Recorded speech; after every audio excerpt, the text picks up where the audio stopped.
Yep. We are officially live. I will take 1 second.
All right, I think we can start. I think we can get started. Ladies and gentlemen, welcome to the show. My name is Tamur Amur, otherwise known as Tamer. Thank you so much for joining me here today. Quan is here. Sir Benford Gaming is here. And also my very, very good friend all the way from Jordan is tuning in. Mona the Great One.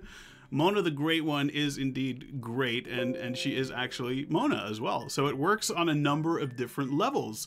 But that's neither here nor there. Hobo is here. Oh, hi. Oh, hi, Hobo. And what? Give me that Quan bits right off the bat. Hold your biddies for a little bit later on in the show. We haven't even started yet, Quan. We have not started yet.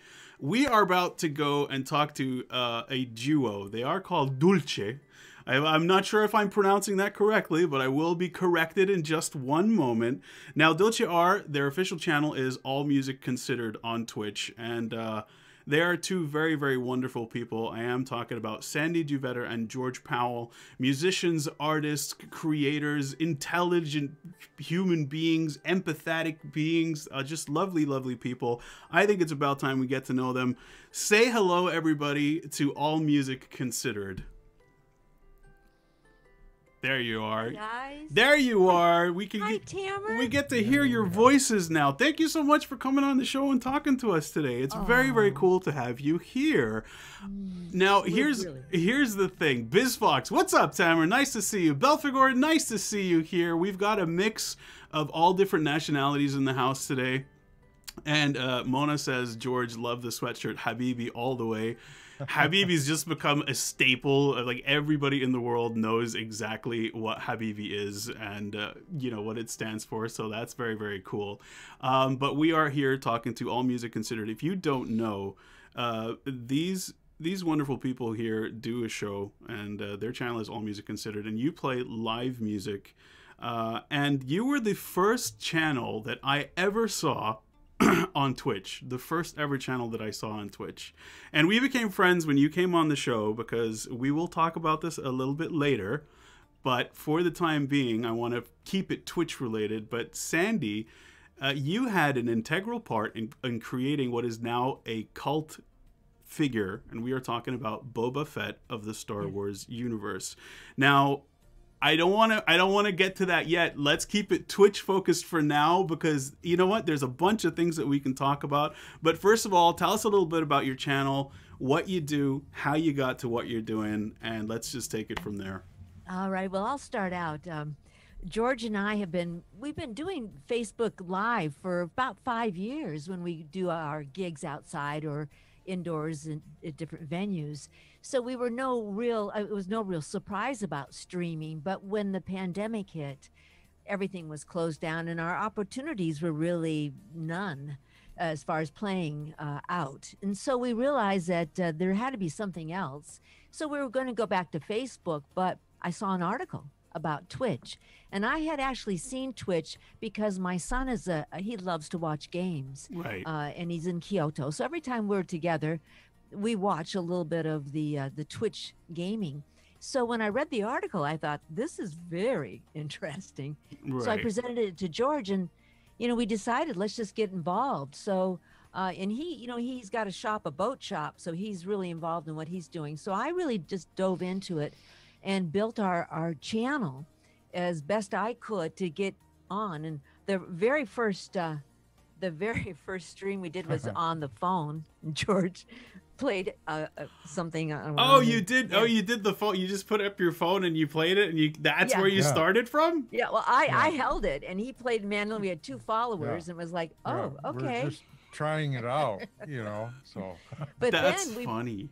But our very first stream is what really made us realize there might be something, and that was the fact that we were rated by a streamer, a gamer, and this guy, and we'll always be just so grateful to him. He came in with 300 people. What? And yeah, how I long for the day to be rated by 300 people. It will happen, I promise, Tamara. Yeah, and that exploded for us. I mean, that made us something viable, and we realized that let's really go for it. So we really brought all our mixers and everything, as we could find, and built a solid streaming channel. And got a lot of fun. I find it's funny because when I see your channel, I see you as you've got mixers, you've got great sound, you've got a set behind you. So to think about, there was a time where you literally just had a phone and 2 followers and a mandolin, like. Yeah. You forget that everybody has to start from that very, very basic place. Right. Yeah. And a lot of times, like, how come I don't have this many viewers? How come I'm not growing as fast? A lot of times there is an element of luck involved, Being in the right place at the right time. Extending your stream by 5 minutes can mean the difference between being rated by a group of 50 people who love your content and not. But you also have to be very mindful about, your scheduling is so on point. Your scheduling is so doctored and definite that I think that also contributed a big part to your continual growth. You're very close to making partner, if I'm not mistaken. You're nearing the averages. Whether or not you want to, that's another conversation. But like, what's going on? Where are you right now? Followers, average viewers? Well, we've got, as far as viewers, we're getting close to 5,000. Sorry, I just wanted to share this wonderful picture of you and George. Yeah. I had to share it. I'm sorry. You're a little scrunched up in the corner there, Sandy. That's okay. But isn't that super cute? But yeah, please. Sorry, you're almost around 5,000, right? Yes, and we've got about 34,000 viewers, and we've got everything done except one portion of the partnership. But of course, we're competitive as anybody else, and I don't mean in a way about competing against someone, right? But with ourselves, we want to push ourselves, right? So if we're going towards it, let's go towards it. And so we've got, out of 100 raids that, they like you to get, we've got 97 done. So there's these things that we've hit platforms, little landmarks. Yeah, I'm about 60 already. 60. Are you really? Well, rating out, not being rated, but I'm like. Well, no, that's what I'm talking about too. But we go on 3 times a week. I mean, our schedule is exact, like you said. We don't mess around too much unless we get a raid towards the end. Then we will stick around. Well, first of all, I just want to say, Mona, I'm so happy you're here. Entano23. I don't know if you changed your name, but Entano, thank you so much for joining us. Some Trippy Hippie is here. Clay Gritty is here. Jesse James is here. Rayazarama. I call her Ray. You know, you get used to certain people's names and you start pronouncing it in your head. You're all here. Benford is here. Benford is a huge buddy of mine. And it's funny because we were just having a conversation before we went live, Sandy, George, and I, about how many awesome people that it's just the first time catching the talk show. Well, welcome to the show, Entano23. Entano? You never know if you're pronouncing their names right. And then somebody will come in and be like, no, actually it's done like this. But you get the whispers. You get the whispers and then you get the phonetic spelling. It's actually, you know, but we were talking about how many awesome people you meet in such a short time. And this is something I keep going back to. I just finished my master's degree. Congratulations. And thank you. Thank you so much. So great. Oh, we got American here. American says, I bow to the person who created the most iconic Star Wars armor ever. I know Berserker is here for that. You're gonna have to wait, Berserker. You're gonna have to wait. I have a system. We're gonna go through the system. But yeah, so these guests are lovely, and I do recommend you check out the channel. I have some videos that we are gonna be playing for you a little bit later on. Give you a chance to get to know them a little bit better. But so in the year that I was going to university, and physically before COVID happened, I was actually going in, spending time with the same people day in, day out for a year. And I made a couple of very, very good friends. Made a couple of strong, good friends. I've made approximately 250 genuine connections over the past 2 months that I've been twitching, 2.5 months, of which I would say I've met 15 good friends that I've never met before. I've never spoken to in person before. And these kind of connections, like, was this surprising for you when you started off and you started realizing that you can actually meet some really, really cool people? Or were you expecting that to happen? And you brought in good people. You know, it's interesting because Sandy has a background in broadcast media and was a little more comfortable with the whole interaction aspect of this, and it was hard for me to suspend my disbelief for a couple 3 weeks. You're like, no, people are not like this. It's not real. Yeah, right. George, I got you off the bat just from your comment before we went live. You're the realist. I don't know are you the realist in the sense that, you know, you have a certain expectation as to what humanity has to offer? Like we were talking about trolls and stuff, and you're just like, yeah, there are going to be assholes out there. You know, that's just the way it is. Yeah. You know, there are assholes. What are you going to do about it? You know. Yeah. But you had to suspend your disbelief for a minute to be like, these people are coming to see us. But then, as you say, there are a lot of these people that I feel like they're people that I know in, real life right now. And because they are regulars, is a crew that shows up every time we stream. Yeah. And it's really fun to see the interaction among them and with us. Yeah, well, I mean, a lot of people agree with you. You know, some Trippy Hippie says, that's why I joined Twitch. I'm loving the support and the great friends that I made. Benford is also saying it's truly the most positive place to stream.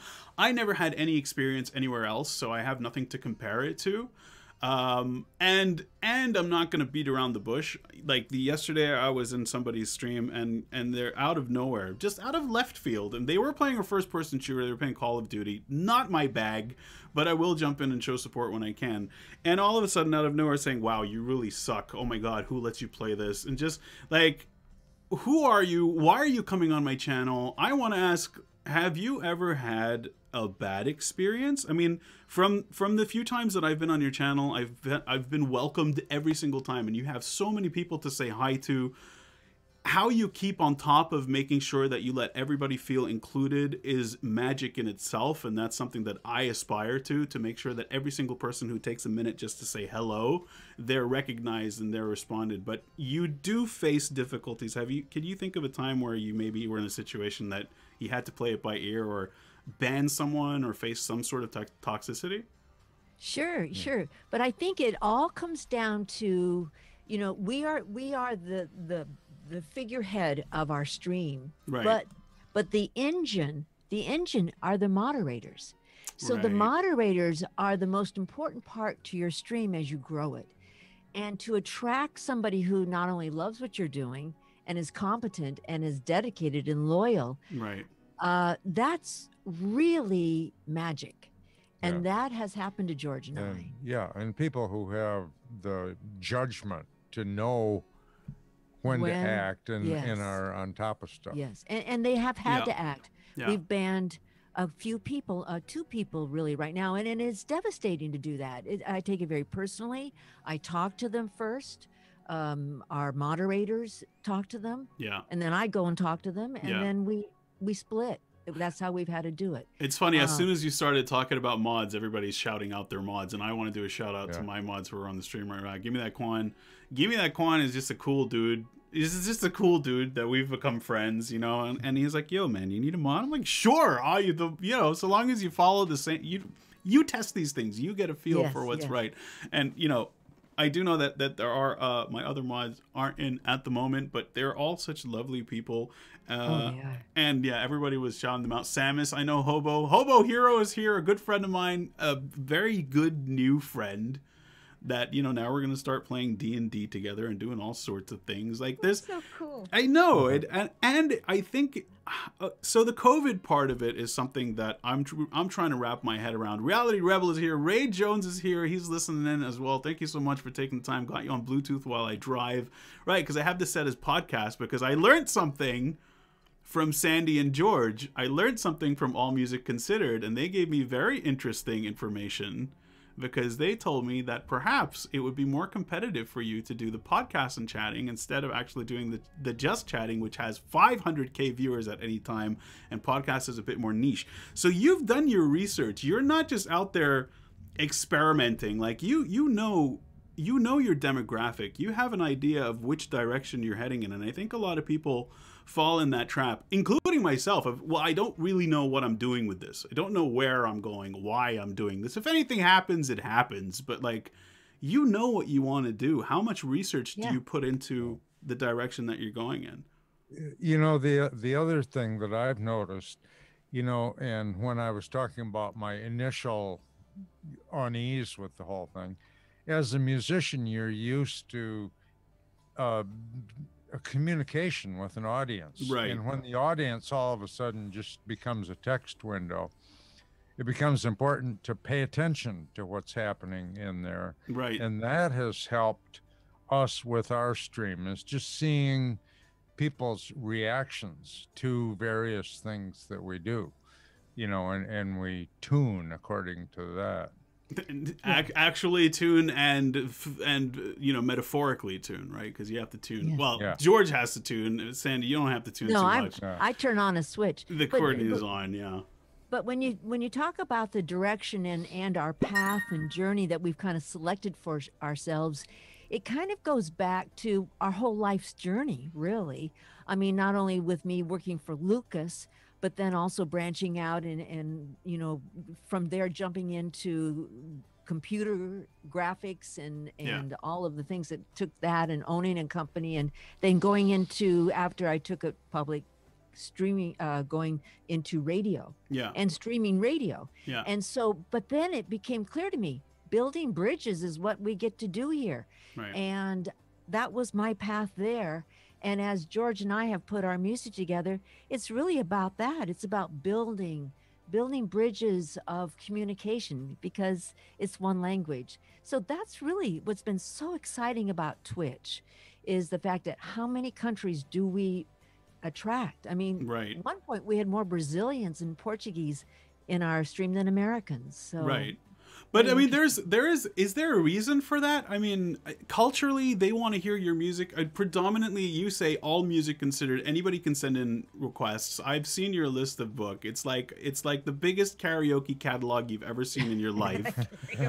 but there is a lot of folk there. There is a lot of, you know, there is a lot of old school Americana. There's a lot of music that I didn't necessarily grow up with myself, but you can tell that the way that you sing it, I know you have, I have a couple of songs. I think now would probably be a good time to show you and share with people who are watching what it is exactly that these lovely people do. So I'm going to go ahead and just make sure that this works, because sometimes it doesn't work. That's the way it goes. Sometimes it doesn't work, but you know, there's that beautiful picture. Here we go. This is actually a song that you did. It's only a 50-second clip because I want to save more for later. Which song was this? This was Grandpa Was a Carpenter by John Prine, I believe. So I'm going to play that for you guys right about now. Grandpa was a carpenter. He built houses, stores, and banks. Chain smoked camels, cigarettes, and he hammered nails and planks. He would level on the level. He shaved even every door. And voted for Eisenhower 'cause Lincoln won the war. Well, Grandma was a teacher. She went to school in Bowling Green. Traded in the milking cow on a Singer's sewing machine. She called her husband Mister, and she walked real tall with pride. Used to buy me comic books after Grandpa died. I mean, that's just one small example, and it's funny. Sir Benford immediately was like, "I love this," and the thing about this is that it may not be my specific type of music, but you can tell that the enthusiasm, the authenticity of the performance is there, and I think that's what I loved about your stream so much. So, by the way, if you have not yet followed, please go ahead and follow All Music Considered. Reality Rebel says that was lovely. Please go ahead. American Berserker says, this is my kind of music, grew up to this music. I call it Americana. I don't know if that's the correct terminology for it. What would you call it? Well, it's not Americana in that it isn't, you know, deeply historical, but at this point, it's getting historical enough that I think you can call John Prine Americana. Right. And, you know, John Prine passed away, was it 2 years ago, I believe? No, he got COVID and he died in June. No, I thought it was, I did not know that. Yes, we do his last song. It's called I Remember Everything. It's the most amazing song. Wow, I didn't know that. But I mean, like, again, sort of going back to this, and you know, the conversation will just keep on flowing. I have a problem in that I get excited and I want to talk to you about everything. But going back to COVID, you made a conscious decision saying, okay, well, we're at home.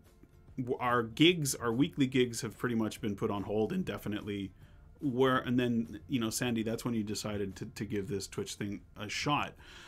My question is, would you have considered doing this if it weren't for COVID? And in a way, was that a good direction for you to take? You know, it probably would not have been there for us because we're so busy on the outside. We wouldn't have time. I'm also the director of a one-day music festival, and I mean, I might as well say we both are, because George is in charge of the music.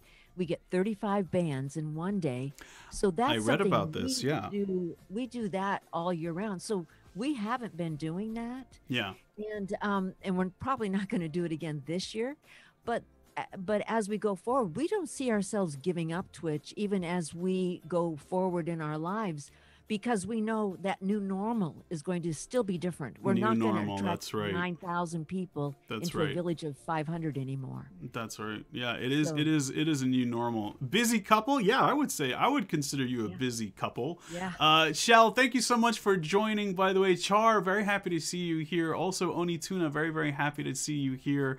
We are chilling. I'm Cool Maybe is here. Please do give our guests of today a follow. They are All Music Considered, and they're just, on top of being great musicians and just lovely to watch. You are extremely cool people. I want to talk about Star Wars. I don't know if we're there yet. I know that I'm keeping American on his toes because he's just waiting. But no, I want to ask you about your setup, and I want to share a picture. Yeah. I want to share a picture of what your setup actually looks like. I believe I have it here. You can check that out. Yeah, so that's kind of your setup right now. I don't know if that's exactly what it is. Well, actually, it has moved on from that. Oh, okay. This was how long ago? But that's still really nice looking. Yeah. I mean, that's a great setup, and that's somebody who spent a lot of time like setting it up. Yeah, Reality Rebel says that setup looks great. Hi, Sandy, love the smile. Blessings from Jordan. Mona is still here. So, how much work has gone into your setup? Obviously, a lot, but also because of the technical part of it. And Sandy, I may ask you just to scooch a little closer to George because we've got you in your. There you go. We've got you in your little box here. Benford says, "I wish I had a setup that cool. That is awesome. You'll get there." Hobo says, "Homey and comfortable." Reality loves the setup, but I mean, like, how much work has got into the technicalities of it? You sound great. You started with a phone camera, but you've obviously moved on from then. Like, what do you use? What are your microphones? Give me a little bit of the background. Clay Gritty says, love the Habibi shirt. Of course, everybody would love the Habibi shirt. And I got my hatta on, but we'll talk about that a bit later. But the technical setup, give me a rundown. Like, what are your basic pieces of equipment that mean so much to you? Well, we had sort of a hairball going here with a lot of different metal boxes sitting on a counter here, and we recently simplified it. So now it consists of the camera in the computer. Okay. We're just using the built-in camera plus a small webcam that tracks the dog. Right, I noticed you always have the webcam that tracks the dog. I have to say, the first couple of times that I came onto the stream, I couldn't find the dog anywhere. And I think he comes and goes. The third time I came on, I'm like, listen, I hate to ask, but is the dog okay? Because I have never seen the dog. And then you're like, no, you got the camera, and you're like, the dog's fine. Like, who is the dog? What's the dog's name? Flaco. Flaco Jimenez. He's named after Flaco Jimenez. Famous accordion player. Mexican accordionist. Well, I mean, it's a good name. It's a good, strong accordion name. When I have a child, I will call them the accordion name Flaco. Well, it means skinny in English. Oh, really? Okay, no, I can't call. I'm probably not going to be able to call my kid skinny. If they take after their father, that's probably not going to happen. Jack the Steve Guy, thank you so much for joining us right here. Okay, so you've simplified it, but what about the mixer? What about the mics? Okay, well, we both are playing electric instruments. Right. So that makes it a little easier too. Sandy's playing essentially a synthesizer in the form of an accordion. Right. And so those and these two microphones, which are just Shure SM58s, I think, and all those things are plugged into a QSC mixer. It's a digital mixer. And then that goes through an interface into the USB on the computer, and that's it. So actually, you've probably experimented to the point where you had a bunch of equipment, like you said, and then you simplified it to the point where it works. But I do want to take an opportunity. I did promise my friend Jador Dita is here. Thank you so much for passing by. Jador is actually a Glaswegian streamer, and I promised her that I would try to do my best Glaswegian accent. So I don't know. I don't know. Maybe now's not the best time to do it, but you know what? Come on. All right. So first of all, the funny thing is, it's actually I actually made the mistake of calling it Scottish one. I got a lot of flack because it's not. And he said, no, it's actually a bit more Glaswegian. You do, it's not bad. It needs a bit of work, but like, you can a few of the words right, and you call it shite, and you don't call it shit. It's a plus 18 stream. I have to apologise to you, Sandy and George. I didn't mean to make a mistake. And like call you out and do a swear word in it. You don't seem like the kind of people who swear. I don't know, I might be wrong, but you didn't seem like the type of people who swear, honestly. I could be wrong. So there you go, Doradita. Thank you so much for passing by. I got 100 biddies for that. That was worth it alone. But your approval means more than that, honestly. In case you are joining the stream right now, this is episode 4 of the T-Show, and I would like to feature different streamers, different people on Twitch, doing all sorts of different things. And Sandy and George of All Music Considered were the first channel and friends that I actually watched. They're on their way to making partner. They're around 5,000 followers right now, and I believe you are leveling around 50 average, around 50, 60. Sometimes like I've seen you and you're almost at 100, 110 up there. So we're talking about Twitch. We're talking about partnership. We're going to be talking about that very, very soon. But you know what? I have to before we run out of time, because I do a soft stop at 1 hour. That's the show. I do a soft stop. If we simply cannot stop talking, it just goes on until we're all done. But Sandy, you helped in creating the iconic armor. Really, I would say helped in creating the iconic character, which is Boba Fett of the Star Wars universe. Cat's Drinking Tea, thank you so much for hosting the stream. Now, I know American is a huge fan, and especially with now The Mandalorian coming back into play. I just want to ask, did you know that was going to happen? The Mandalorian? Yeah.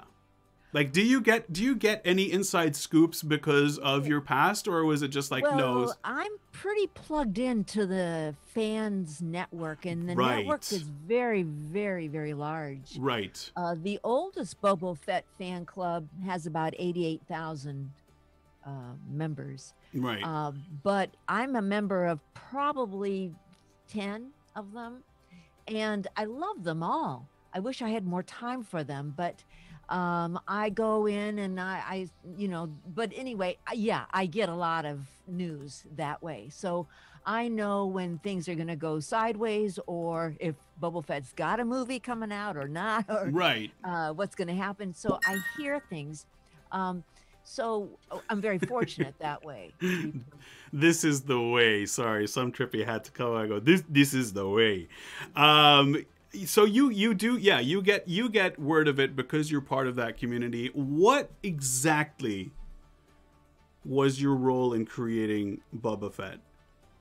Well, what happened was I came in working with Lucas on More American Graffiti. That was a film. So doing sets and background and art, a lot of art.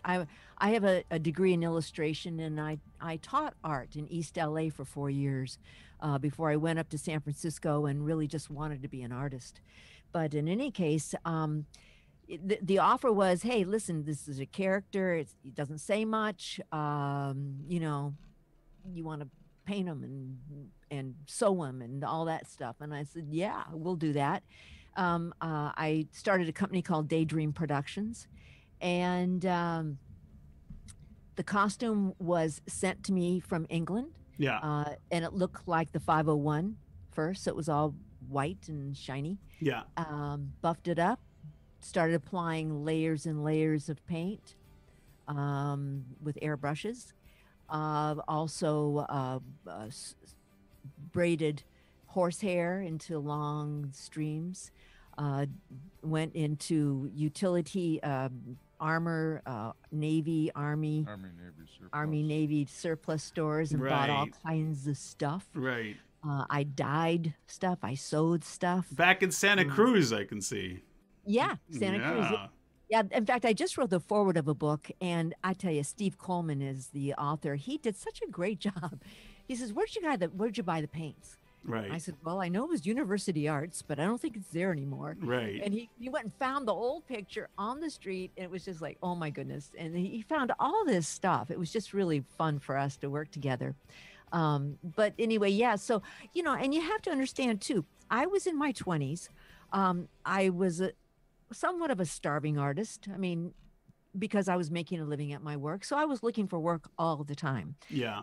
When this happened, I was working it and doing that, and also considering other projects all the time, because you don't know the future.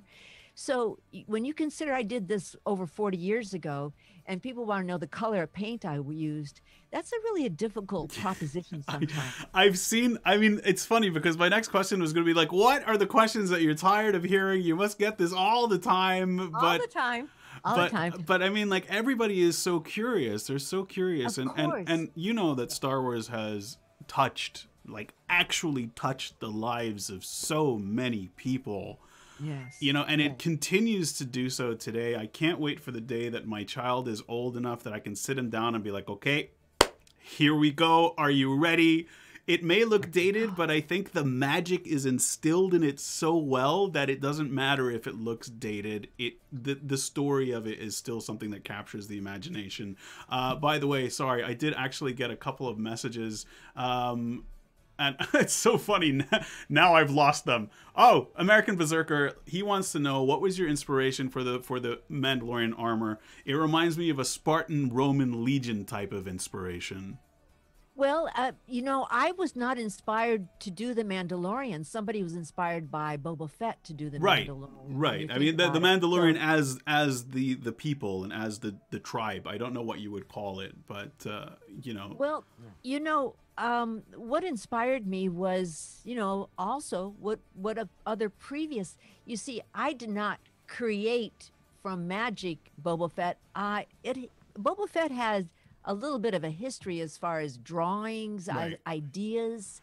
So when it came to me, yes, I finished him off. But, you know, you know, the way I got the name Moma Fett was the fact that Joe Johnston was sort of thought of as the father of Boba Fett. Right. And one of the fans who's really one of the leading fans as far as voice of the Boba Fett, you know, fans, he dubbed me as Moma Fett many, many years ago.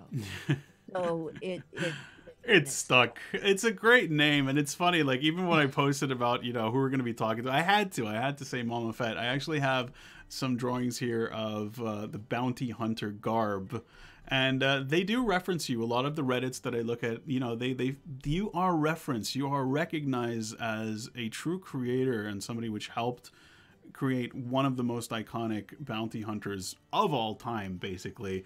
So yeah, Some Trippy says, so now she's Moma Fett. Yes, she is. And Jack the Steve guy says, I love Baby Yoda. Who doesn't love Baby Yoda? Everybody loves Baby Yoda. You cannot, you know, because at the end of the day, you know, Boba Fett was a bounty hunter, and he was a pretty bad dude, I think. You know, he didn't intend to be. As soon as they started fleshing out the backstory and then, you know, writing and clarifying where he came from, like, that wasn't the intention. You know, he saw his father get mowed down, and then that's why he turned it. It's a whole. You should tell him. When you think about what's that? What is it? What is it? Oh, I will. Yeah. Well, when you think about Boba Fett, he didn't say anything. He just looked bad. Right. He looked like a bad dad. You know what I find hilarious, though? Because when you go into the canon, when you go into, like, you know, when they were shooting that for the first time, you see Boba Fett, he looks badass. And then there's one outtake scene where basically the actor underneath it has his helmet off, and he's this skinny looking kind of nerdy dude. You know what picture I'm talking about? No, that's Jeremy Bulloch. Right. He just passed away. And I'll tell you, that's another good secret that people don't realize. That costume was small. It was a small costume.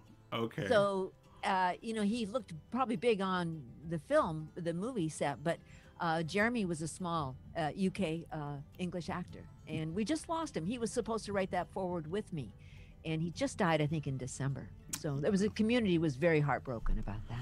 Yeah, I can see that, and the community is something that I think it's been revived. You know, it never went away, but I think now we're collecting new people, and again, this is where I struggle. This is where I struggle personally. As somebody who grew up with the magic of Star Wars, and where do you draw the line between a corporate monster that just refuses to sort of end a story, and then, you know, somebody that realizes... Because if it's good writing, right, everyone could say Jon Favreau did a fantastic job with The Mandalorian. Everybody will say that. They said he captured the spaghetti Western nature of the character, of the show itself. He fleshed out, you know, who they are as people, as a tribe. But you can go so wrong, and we saw that. Unfortunately, we saw that with the very visceral reaction of the Star Wars fans towards Episode 9. And yeah, there were problems with the directors and stuff like that. But... who's saying oof and wow? What's going? Look! Oh my God! Ray Jones is sharing his Star Wars collection emotes with us. I don't know if you can see that. Oh yeah! Oh yeah. Wow! I mean, the only thing I would get rid of there is Jar Jar Binks. I gotta say, I didn't mind Jar Jar. I don't know why everyone had some major issues with them, but like those are some crazy. Yeah. There you go. There's the Mandalorian himself. Misa Jar Jar Binks. Yeah, Misa Jar Jar. Misa Jar Jar Binks. No, Misa make big poo poo. Like, no, man, just no. Don't do it. Just don't. George, are you a Star Wars fan? Well, I'm not a rabid fan. I like the movies, though. And Yeah. I like the whole. But Lucas that's where it's ethos. getting me, right? So I love the story about something about the Force that was based off of Jedi, based off of Buddhism, because that's what Jedi is, and it's all about overcoming your demons and accepting your past and all of that good stuff. Yeah, and the whole resistance, anti-fascist, right, kind of backstory of it is pretty intriguing. Yeah, but I mean, the cynic in me, and again, this is why I talk to George and not Sandy, because the cynic in me, because I'm so cynical. No, it's not cynical. I said realist from the beginning of the show, but like it's just like that there is an opportunity for major cash grabs. Thank you, Zombie Slayer Katie. Thank you so much for the cheers. Very, very kind of you. Welcome to the stream. American also wants to chime in here. He says, the canon from The Mandalorian people came from the Knights of the Old Republic and some books that came out years ago. Favreau used that and expanded upon it to make it great. The Mandalorians fought against the Old Republic 3,000 years before the events of A New Hope. So there are people out there who are better versed than I am. I would call myself slightly more than the middle of the road in the sense that I am a fan, but I am not a super fan because my story began and ended with episode 4, 5, and 6. Well, we are huge Mandalorian fans. I Right. mean, I will say that, and I think George would agree to that.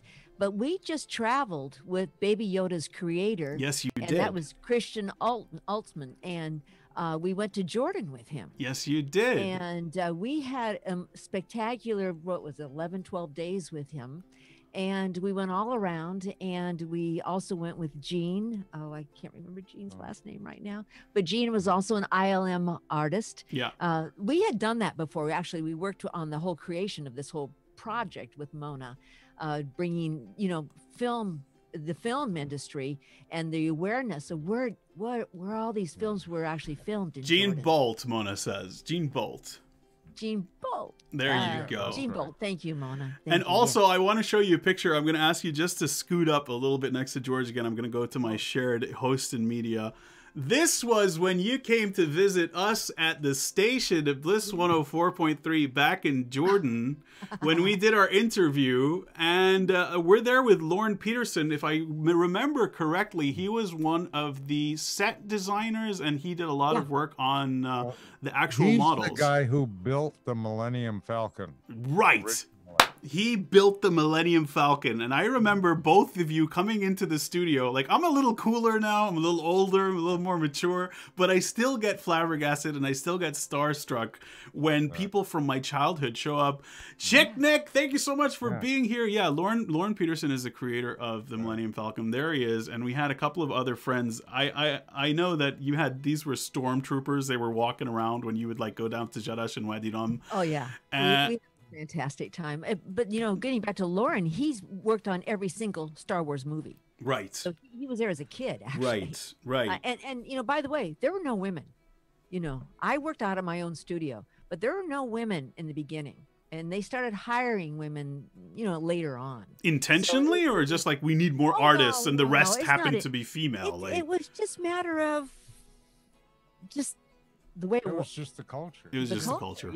But I got the opportunity, and I don't know if I would have fit inside that, but I fit in really well in my own studio where I could pull it all together. Right. So very interesting, when you think about 40 years ago, it's just it's an evolution for all of us. I mean, there's been so much evolution. Everything is changing. Unfortunately, now it's changing at an exponential rate where it's very, very difficult to keep up with. I mean, even now, like, I don't know if it's been forever ingrained in my head that I'm going to do a shoulder bump instead of shaking somebody's hand. Like, I don't even know if I'm going to be able to shake somebody's hand and hug them anymore. It's very weird. This is just the rate that things are changing. And again, like, it's kind of cool that we have Twitch to talk to each other and to make these connections, but I don't want to see this as being like, this is the new normal, as in like all of our interactions are now going to be virtual like this because, shoulder bump meta. Exactly. Chicknack. Yeah, exactly. Shoulder, you know what I'm saying? I'm doing well. Thank you so much for being here. By the way, American Berserker says this is the best stream yet. So awesome. Error Code is here. Error Code says, I'm super happy about the Old Republic lore as well. After playing the games, I started disliking the movie's lore by comparison. Well, they took liberties.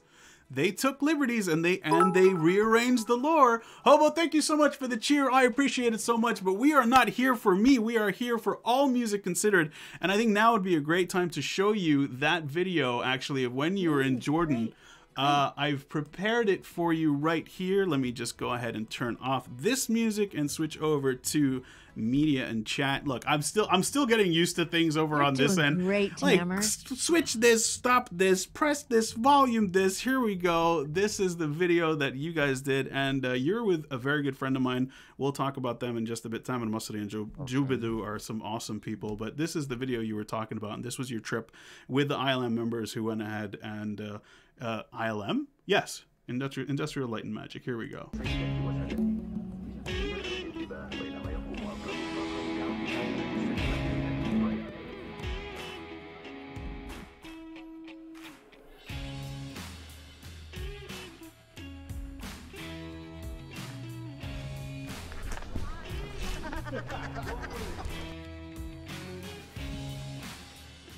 I'm here at Petra, and it's kind of fulfilled a dream of mine since I was a teenager.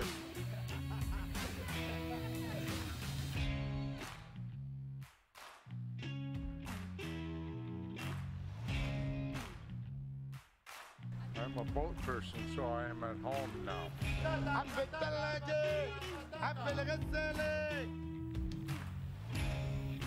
How beautiful it is here. It is astonishing.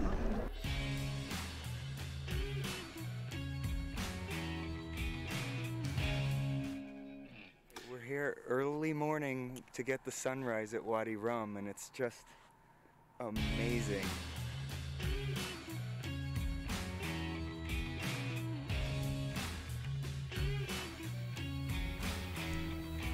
Yeah, that looks like a lot of fun. I wish I could have been there for that. Oh, us too. Look Us at too. that. Oh, there you are, playing live at Rustic. Thank you so Rustic much. Band. We loved you. In Oman. Yeah. Oh, that was super cool. Wow.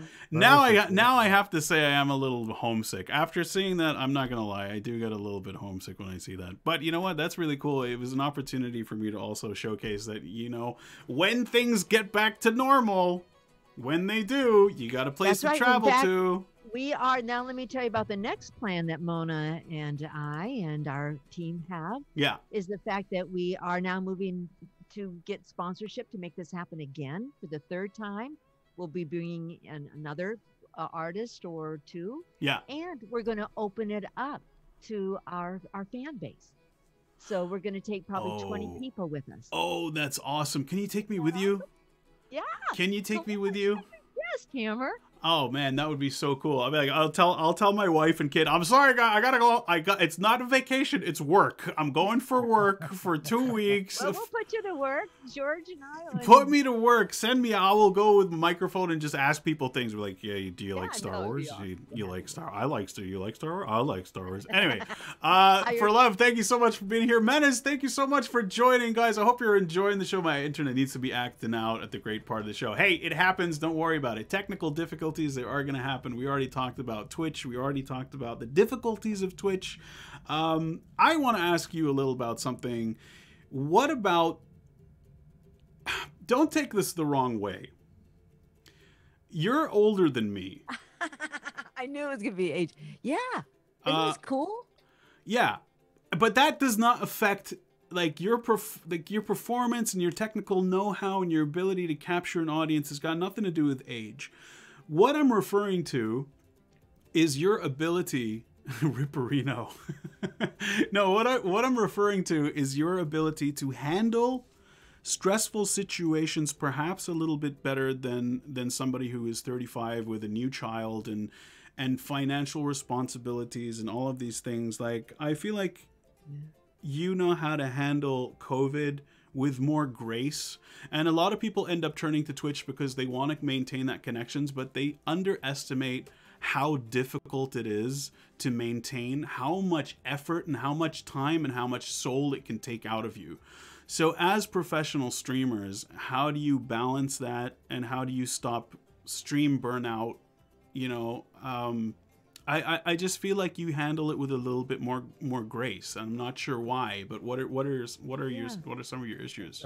I think the biggest key for us is that we have each other, so that if one of us is kind of downed out about it, the other person can, That's true. push it along. Yeah. And I mean, that's a huge advantage we've that we talked have about over that. somebody sitting alone in their apartment trying to make music. The dynamics, I mean, the dynamics of a duo, it definitely changes things for sure, because, and it's funny that you mentioned that. My very good friend and my co-host at the time, Ban Barqawi, is here with us on Twitch. She's actually watching the show right now. She's like, how is this making me nostalgic for a country I currently live in? That's kind like, I'm not even in Amman, and I feel it. I'm like watching that. I'm kind of like, yeah, that looks great. That's why when I saw the video, I got my hatta.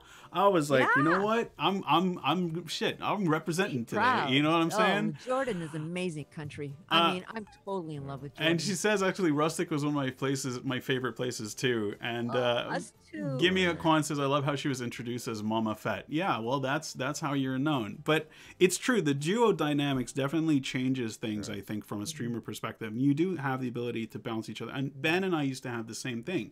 If I was somewhat low that day, she knew that she would just have to cover with just a touch more energy, or just, and you'd get the dynamic going where you'd feel each other. Mine crashed. No, Benford, no. Internet. I don't know. Internet's going. Anyone else? Mine crashed too.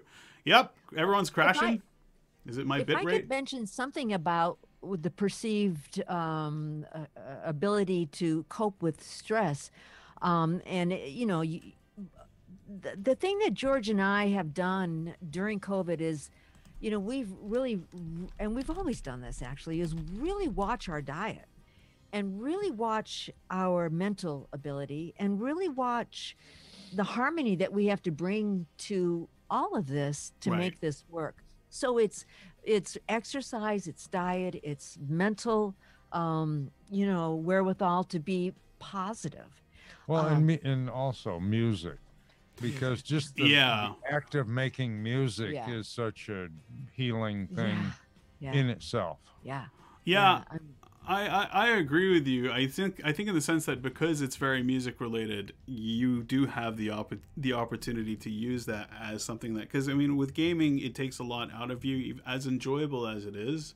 I'm sorry, I'm getting messages saying apparently there's a buffering issue, but it seems fine on my end. I don't know.